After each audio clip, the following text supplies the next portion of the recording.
Welcome to this concept explainer brought to you by CBSC Score Lab of profsam.com, that is profsam.com. आज हम unit 7 alternating current का एक बहुत important topic discuss करेंगे, AC voltage applied to a capacitor.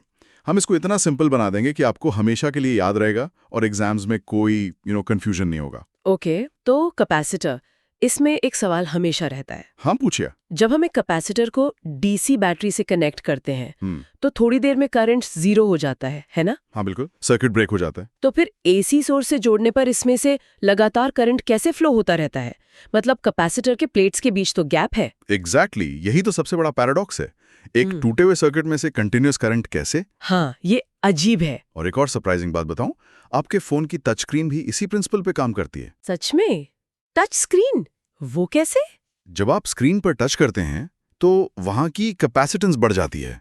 इससे AC current के flow में change आता है और फोन आपका टच डिटेक्ट कर लेता है। वाओ, मतलब ये कॉन्सेप्ट तो हम रोज यूज कर रहे हैं। बिल्कुल।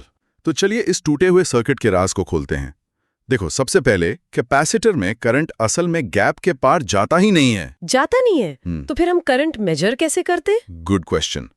ये करंट कैपेसिटर की प्लेट्स पर चार्ज को भरने और खाली करने के लिए फ्लो होता है। बेसिकली चार्ज का आना जाना। चार्ज और डिस्चार्ज। हाँ, और करंट तब सबसे ज्यादा होता है जब वोल्टेज सबसे तेजी से बदल रहा होता है। इसी वजह से करंट हमेशा वोल्टेज से आगे आगे चलता है। आगे चलता है। इसको एक पानी की टंकी, एक वाटर टैंक की एनालॉजी से समझो। मान लो टंकी में पानी का लेवल यानी हाइट है वोल्टेज। ठीक है, वाटर लेवल इज वोल्टेज और पाइप से जो पानी आ रहा है वो है करंट। ओके, पानी का flow is current. Got it. अब सोचो, टंकी को भरने के लिए पानी को पहले आना पड़ेगा, है ना? हाँ, ऑब्वियसली।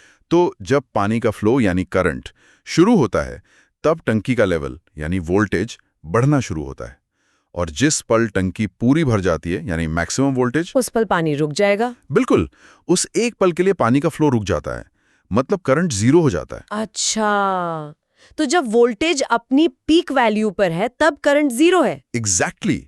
इसलिए पानी का फ्लो यानी करंट हमेशा पानी के लेवल यानी वोल्टेज से आगे रहता है। अच्छा, मतलब वोल्टेज बिल्डअप होने से पहले ही करंट का फ्लो मैक्सिमम हो चुका होता है। बिल्कुल।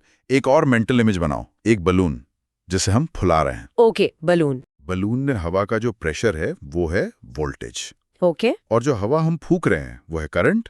ठीक है। बलून को फुलाना शुरू करने के लिए हवा का फ्लो यानी करंट सबसे पहले स्टार्ट करना पड़ता है। राइट। हाँ, और जब बलून पूरा फूल जाता है यानी मैक्सिमम प्रेशर या मैक्सिमम वोल्टेज, तब एक मोमेंट के लिए हम फूंकना बंद कर देते हैं और हवा का फ्लो 0 हो जाता है। तो इसमें भी करंट वोल्टेज को लीड कर रहा है। Perfectly put. चलो अब देखते हैं कि एनसीईआरटी इसको मैथमेटिकली कैसे समझाता है। ओके। प्लीज एनसीईआरटी से इसकी में फाइनल इक्वेशन पढ़ो। जी, लिखा है कि अगर voltage V is equal to VM sine omega t है तो करंट होता है I is equal to IM sine omega t plus pi by 2।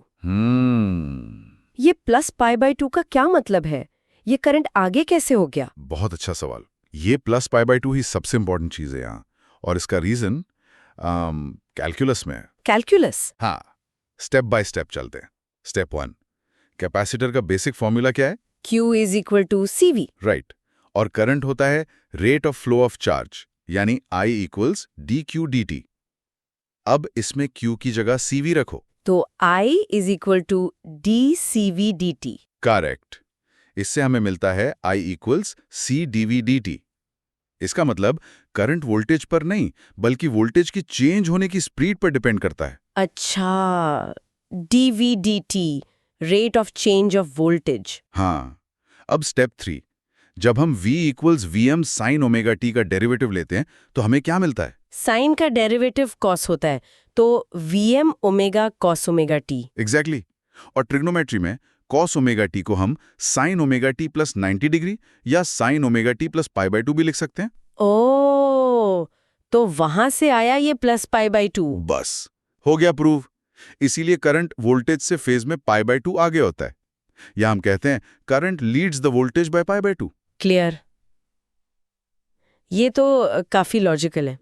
और जैसे रेजिस्टर में रेजिस्टेंस होता है, कैपेसिटर करंट को जो ऑपोजिशन देता है उसे कहते हैं कैपेसिटिव रिएक्टेंस। इसका सिंबल है Xc। XC, ठीक है। इसका फॉर्मूला है XC is 1 upon omega C। यहां देखो, फ्रीक्वेंसी यानी ओमेगा जितनी ज्यादा होगी, XC उतना ही कम होगा।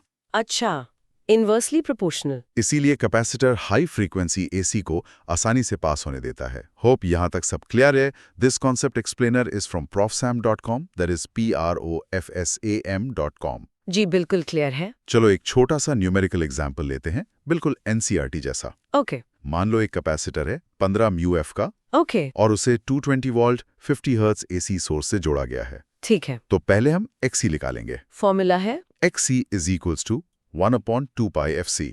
तो वैल्यूज डालेंगे। 1 अपॉन 2, 3.14, 50, 15 मल्टीप्लाई 10⁻⁶। हाँ, और इसको सॉल्व करके ये लगभग 212 ओम्स आता है। 212 ohms, ये इसका ऑपोजिशन है। बिल्कुल। अब RMS करंट निकालना आसान है, I = VXC से, यानी 220 वोल्ट 212 ओम। जो 1.04 एम्पेयर के आसपास आएगा। Perfect, simple. बस ये याद रखना कि कैपेसिटर में करंट लीड करता है। जब हम अगले टॉपिक LCR सर्किट में इसको इंडक्टर के साथ जोड़ेंगे, जिसमें करंट लैग करता है, तब इन दोनों का ऑपोजिट बिहेवियर एक खास रेजोनेंस की कंडीशन पैदा करेगा। ओके, आगे के लिए लिंक भी हो गया। हाँ, अब आते हैं उन कॉमन मिस्टेक्स पर जो एग्जाम में मार्क्स कटवा देती हैं। Silent killers. ये इंपॉर्टेंट है। मिस्टेक 1, स्टूडेंट सोचते हैं कि कैपेसिटर एक ओपन सर्किट है, इसलिए AC में भी इससे कोई करंट नहीं जाएगा। ये गलत है।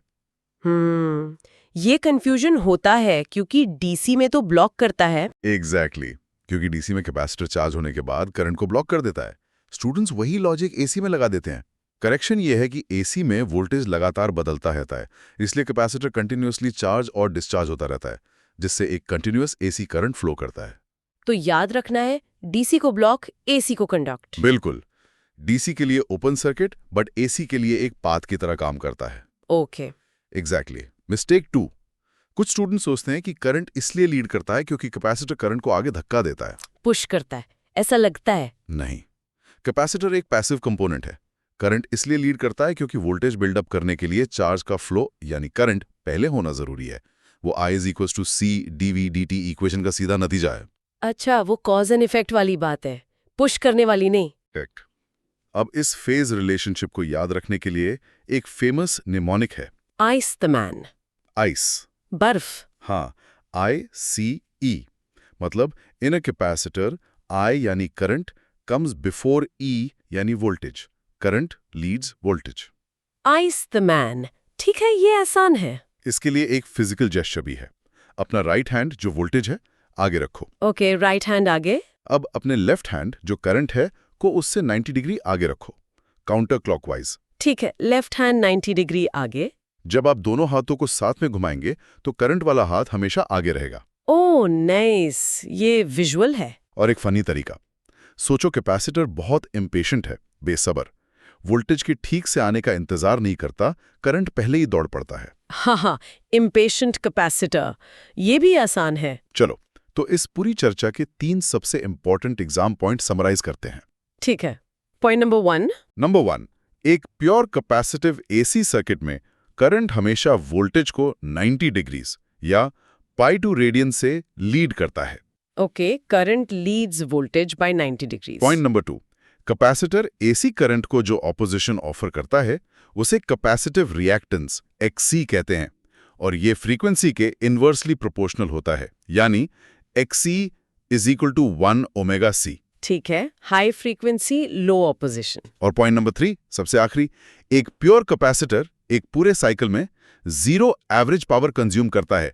वो सिर्फ एनर्जी को अपने इलेक्ट्रिक फील्ड में स्टोर और रिलीज करता है। 0 पावर, या अजीब है, मतलब बिल नहीं आएगा। थ्योरेटिकली हाँ, एक परफेक्ट कैपेसिटर से वो पावर को बस उधार लेता है और लौटा देता है, उसे यूज नहीं करता। वाह, ये 3 पॉइंट्स बहुत इंपॉर्टेंट है। हाँ बिल्कुल, इन्हें हमेशा याद रखना। 12th CBSE फिजिक्स, केमिस्ट्री और मैथ्स में मैक्सिमम मार्क्स लाने के लिए profsam.com पर विजिट करें। That is PROFSAM, right? Yes, PROFSAM.com। मिलते हैं अगले कॉन्सेप्ट।